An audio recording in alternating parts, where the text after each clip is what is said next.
So one of the things that was needed to help the escaping slaves find their way to Canada was a series of signals that they needed to use, because not a lot of them could read or write, and they needed to have ways of communicating without giving them away as well. So there was a lot of things that were developed to help them along the way. There were songs that were sung, there were poems that were told, like the drinking gourd, and there was also the use of the quilts, which were hung in various places to help them find their way.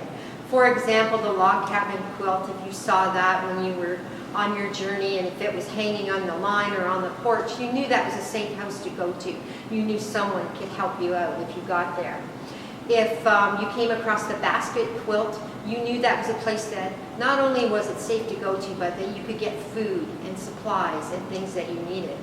If you happened upon the Northstar Quilt, you knew that you were heading in the right direction because it was pointing you into the north, so you had an idea of where you were going.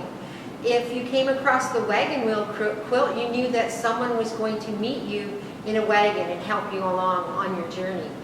So as you can see, there was a huge amount of ways that you were able to find your way to Canada.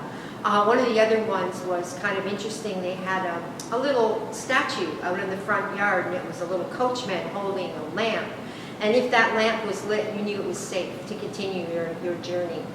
And another quilt block was called the Drunkards Path. And although that sounds like a curious name for a quilt block, it was actually trying to tell you to make sure you didn't travel in a straight line, because the slave catchers were on their way and maybe might capture you.